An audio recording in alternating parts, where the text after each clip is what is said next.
আমি পাকিস্তান আমল থেকে পাকিস্তান ডেইজ এখানে বারবার গণতন্ত্র ব্যাহত হয়েছে, গণতন্ত্রকে আপনার নষ্ট করা হয়েছে, হরণ করা হয়েছে। অন্যান্য শক্তিগুলো, আমি সেই শক্তির নাম বলতে চাই না, তারা বারবার ভেতরে ঢুকে গণতন্ত্রের গড়াটি ভেতরে। এই বাংলাদেশে দুর্ভাগ্যক্রমে একটা গণতান্ত্রিক শক্তি তারা প্রথম গণতন্ত্রকে ধ্বংস করে বাকশাল কায়েম করেছিল।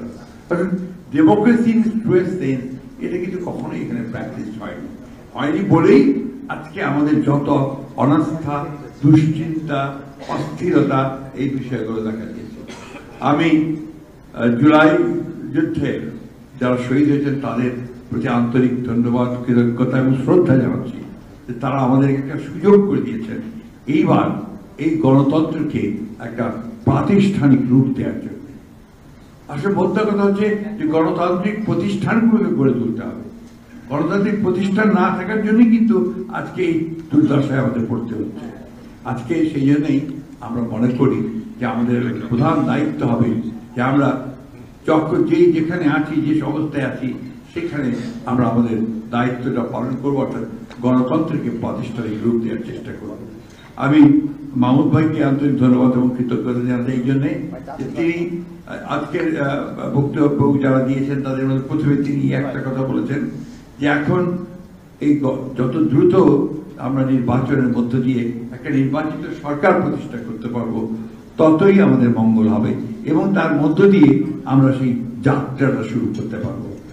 আমি হতাশার কিছু দেখি না, এখানে অনেকেই হতাশা প্রকাশ করেছেন। আমার নেতা মাহবুবুল্লাহ ভাই, যাকে হাত দিয়ে আমরা শুরু, তিনি এত ডিপ্রেসড হয়ে গেছেন যে তার অনেক সময় তিনি বললেন খুবই ডিপ্রেসড। আমি কিন্তু ঠিক তার উল্টোটা, আমি আপনার একটু ডিপ্রেসড নই। আমি মনে করি যে এত বেশি আপনার গণতন্ত্রের আলোচনা হচ্ছে, চর্চা হচ্ছে, এখান থেকে কিন্তু একটা আপনার যেটা আমাদের কমল বলে গিয়েছিলেন যে একটা সত্যিকার অর্থেই একটা সুবাতাস তৈরি হবে, একটা সৌরভ তৈরি হবে, যে সৌরভটা বাংলাদেশে একটা নতুন একটা ব্যবস্থা তৈরি করবে। আমরা বিএনপির পক্ষ থেকে 2016 সালে বাংলাদেশের রাষ্ট্র ব্যবস্থা যে আপনার জনগণের যে আশা আকাঙ্ক্ষা পূরণ করতে পারছে না সেটা উপলব্ধি করে আমাদের নেত্রী দেশনেত্রী বেগম খালেদা জিয়া সেটা কিন্তু ভিশন 2030 দিয়েছিলেন। এই ভিশন 2030 মধ্যে আজকে আপনারা যা করছেন, অর্থাৎ এই যে ঐক্যবদ্ধ কমিশন বা এই সরকার যেগুলো করছে সবগুলোই আছে। আমরা দ্বিকক্ষ বিশিষ্ট পার্লামেন্টের কথা বলেছিলাম, আমরা আপনার প্রধানমন্ত্রীর ক্ষমতাকে সীমিত করার কথা বলেছিলাম, তার কয়টা বিষয় থাকবে সেগুলো বলেছিলাম, এগুলো সব করা আছে, জুডিশিয়ারি রিপ্রেজেন্ট করা আছে।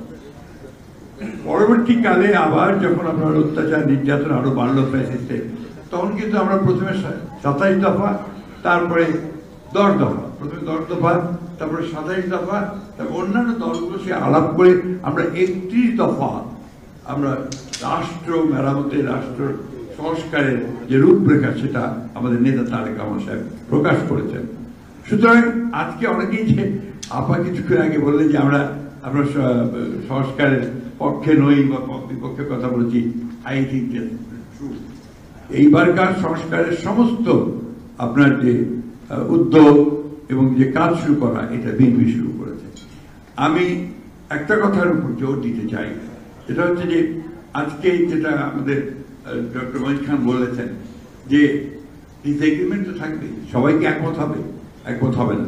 যেমন আজকে আমাদের প্রধান উপদেষ্টা যে বক্তব্য দিয়েছেন, এটা নিঃসন্দেহে অনেকেরই আপনারা হয়তো মনে করবেন যে এটা একটা সকলের কাছে গ্রহণযোগ্য একটা আপনার বক্তব্য তিনি দিয়েছেন, কিন্তু এর মধ্যে দুটি মত থাকতে পারে, আপনার অন্য মত থাকতে পারে, কিন্তু মূল কথাটা হচ্ছে যে আমরা যেটা বুঝি যে অতি দ্রুত যেটা ঘোষণা হয়েছে ইতিমধ্যে 2026 সালের ফেব্রুয়ারি মাসে একটা নির্বাচন দিয়ে আপনার জনগণের একটা পার্লামেন্ট আপনার নির্বাচন করা, এবং সেই পার্লামেন্টই জনগণের সমস্ত মীমাংসিত যে আপনার ইস্যুগুলো আছে সেই ইস্যুগুলো নিয়ে আলোচনা করে তারা সেখানে সুনির্দিষ্ট একটা সামনের দিকে এগিয়ে যাওয়ার পথ পাততে দিতে পারবেন। কারণ রাষ্ট্রের মালিক তো জনগণ, তার প্রতিনিধিত্ব করবে কে? প্রতিনিধিত্ব করবে পার্লামেন্ট।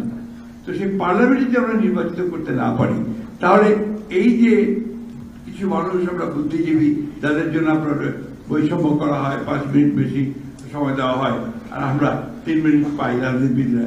এখানে তাদের চাপিয়ে দেওয়া ব্যাপারটা জনগণের কাছে কতটুকু সহযোগিত হবে সেটাও তো আমাদেরকে বিবেচনা করতে হবে। আমি একটা কথা আপনাদের খুব পরিষ্কার করে বলতে চাই, খুব জোরে সরে বলতে চাই, এই আনুপাতিক প্রতিনিধিত্ব, প্রপোর্শনাল রিপ্রেজেন্টেশন, এটা কিন্তু আমাদের দেশের সাধারণ মানুষ কিচ্ছু বোঝে না। আমি গত কয়েকদিন আগে আমার ঠাকুরগাঁও অঞ্চল থেকে ব্যাপক ঘুরে এসেছি। আমরা এখান থেকে শীততাপ নিয়ন্ত্রিত কক্ষে বসে যতই এই ধরনের জিনিসপত্র তাদেরকে চাপিয়ে দিতে চাই, সেটা আগে তাকে তৈরি করে নিতে হবে। পিআর অবশ্যই জনগণের কাছে এখন পর্যন্ত বোধগম্য নয়, এটা আমি আজকে আবার পরিষ্কার করে বললাম। এটাকে বোধগম্য করার চেষ্টা করতে হবে, তাদেরকে বোঝাতে হবে। আরেকটা কথা যেটা এখানে এসছে, আমরা কিন্তু খুব পরিষ্কার করে বলেছি যে আমরা নির্বাচনের পরে যে সমস্ত রাজনৈতিক দলগুলো বা শক্তিগুলো একসাথে ফ্যাসিস্ট বিরোধী সংগ্রাম করেছি, তাদেরকে সঙ্গে নিয়ে একটা জাতীয় সরকার গঠন করবার আমরা একটা প্রস্তাব দিয়েছি। এবং সেখান থেকে প্রমাণিত হয় যে আমরা আসলেই এই জাতিকে সত্যিকার অর্থে মূল জায়গাগুলোতে ঐক্যবদ্ধ করে আমরা সামনের দিকে এগিয়ে যেতে চাই। আমার মনে হয় যে এই বিষয়গুলো আমরা যদি সবাই অনুধাবন করি, উপলব্ধি করি, তাহলে নিশ্চয়ই আমরা আমাদের সামনের দিকে এগিয়ে যেতে পারবো। এবং আবারও রিপিট করতে চাই, পুনরাবৃত্তি করতে চাই যে নির্বাচনই একমাত্র বিকল্প একটা গণতান্ত্রিক ধারায় ফিরে যাওয়ার। ধন্যবাদ।